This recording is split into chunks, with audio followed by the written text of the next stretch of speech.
Hi, good morning, afternoon, or evening, everyone. My name is Ecem Arpaci, and today I wanted to talk a little bit about the project that I've been working on for the past few months, under the supervision of Dr. Celia Blanco and Dr. Ricardo Cabrera. And so the title of my talk is called The Protein Story, or What Do Early Earth Experiments Suggest About Protein Evolution? So proteins are the most versatile biomolecules found in every organism on the planet. As you can see in the picture, they can have such a wide variety of shapes and different structures, and it's this diversity that allows them to occupy many different roles in the body. To name examples of some of these roles, some proteins have a structural role. They are found in the silk, in spider webs, hair, nails, claws, and other proteins are enzymes. These help speed up biochemical reactions and allow the organism to perform its duties for survival and reproduction and make sure that it has enough energy to do so. And some proteins are involved in cell signaling.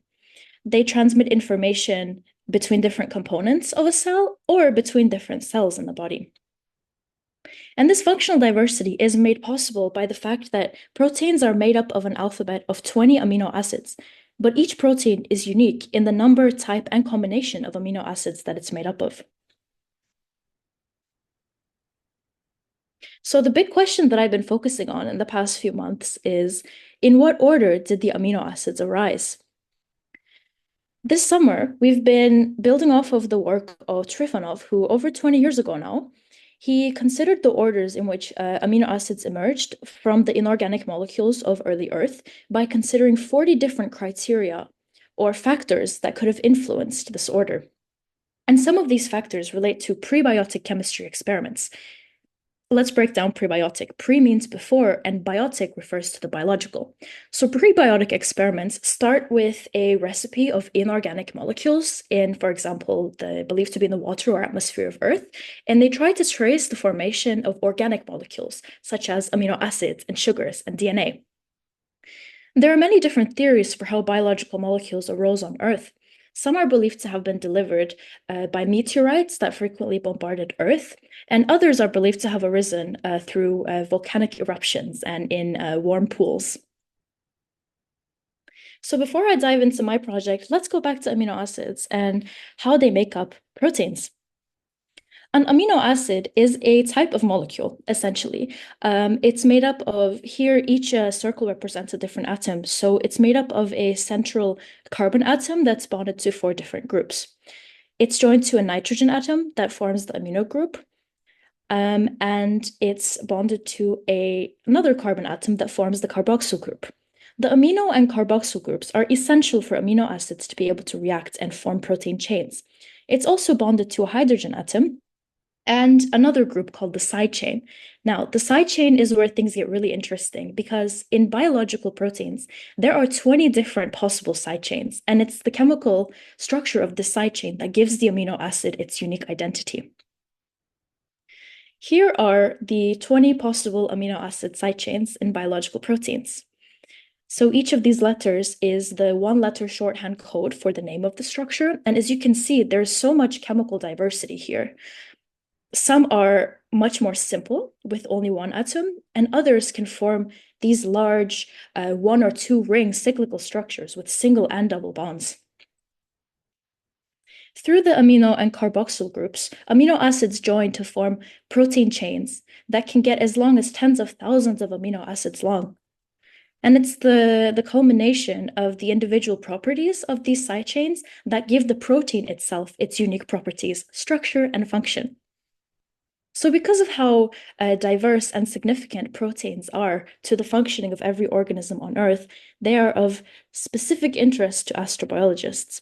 Through prebiotic chemistry experiments, there have been many attempts to trace how amino acids develop from a limited repertoire of inorganic molecules, such as the Miller-Urey experiments, which is believed to have pioneered the field of prebiotic chemistry.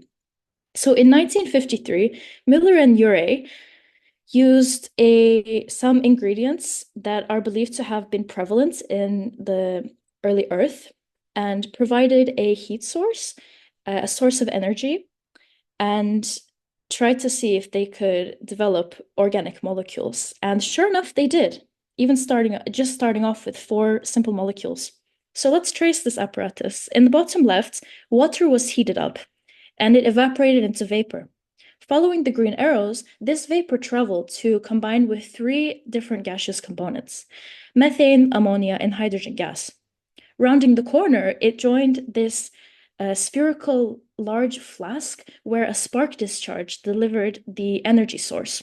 This mimicked the frequent lightning on early Earth. Then the mixture cooled, ended up nearly back where it started, and this mixture was taken for detection, analysis, and quantification of its components. Since 1953, there have been several variations to this experiment, both by the scientists Miller and Urey themselves, as well as several research groups all around the world.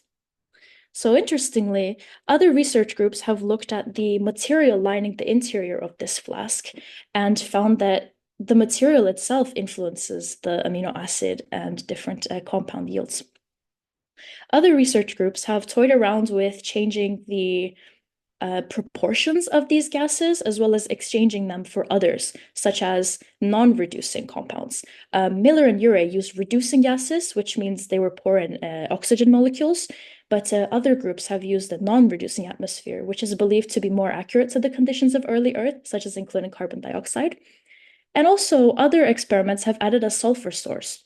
This is important because 2 out of the 20 amino acids have a sulfur atom, such as C, which is short for cysteine.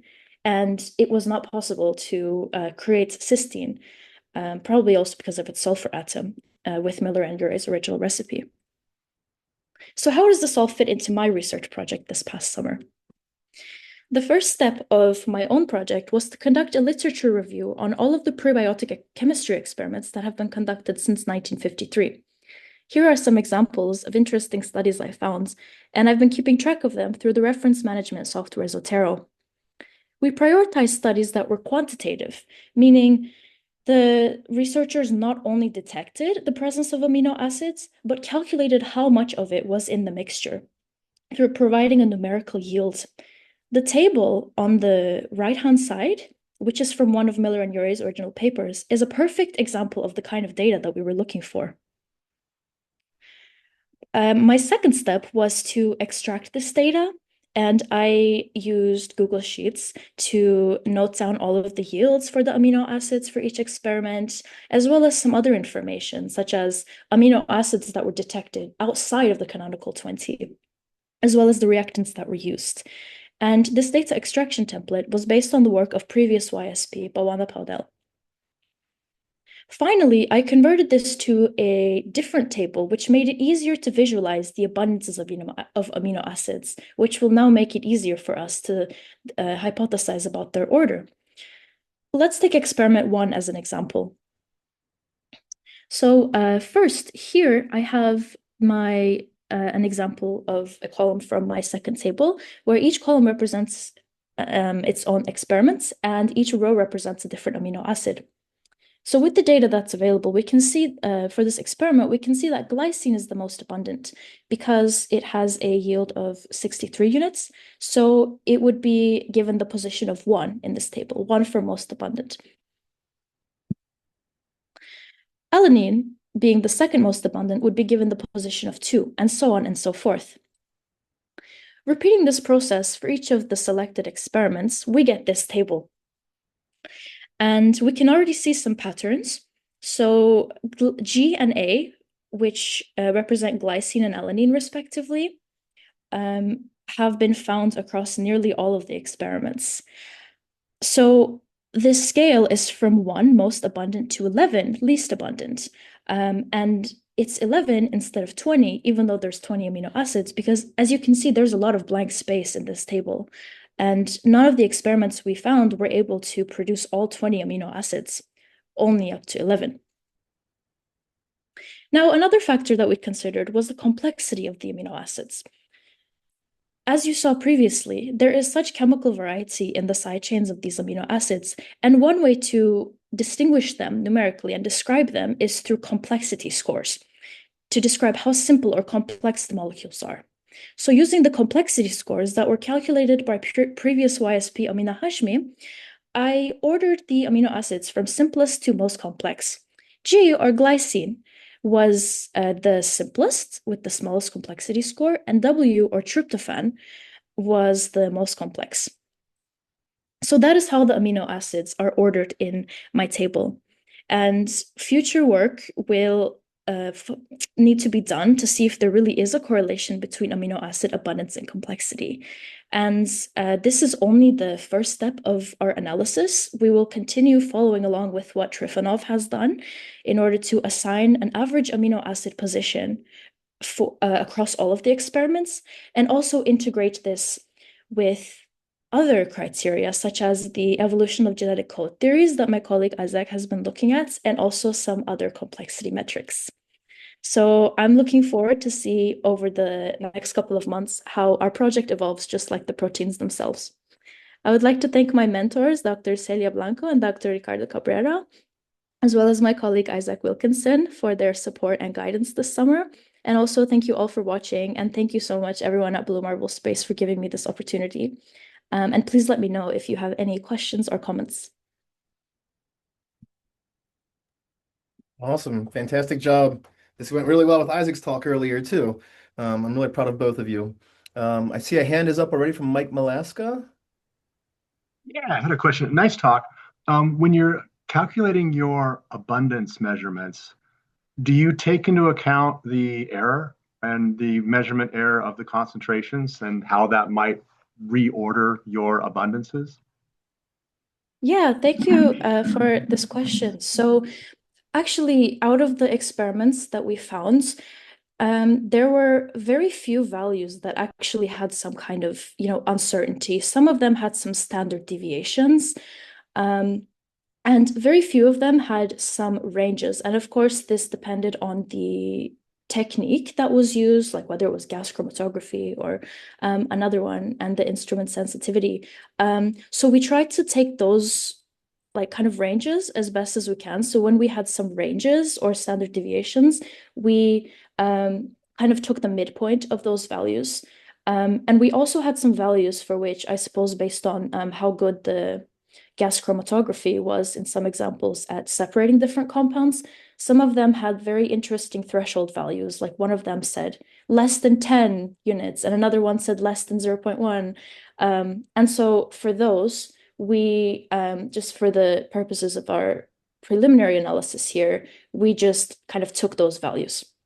Okay. Have you thought about maybe having some way of being able to capture the variation of the ordering that you might get from order? Because so few of the values have been reported as ranges or with some kind of uncertainty, we haven't, but that is a very good suggestion, and I will Yeah. look into that. Okay, I do like the analysis that you're starting to do, and I think I've kind of poked around at some stuff similar and seen where like you compare it directly to glycine or with alanine as sort of like the standard, and I don't know if that's going to change significantly how you're approaching it. Yeah, for sure. So actually, some of the experiments had basically every experiment had different units, and some of them were reported as normalized. For example, we had molar ratios to glycine because glycine does tend to be the most abundant. But yeah, we are going to talk later about how to further normalize this data. Cool. Thank you. Nice talk. Thank you so much.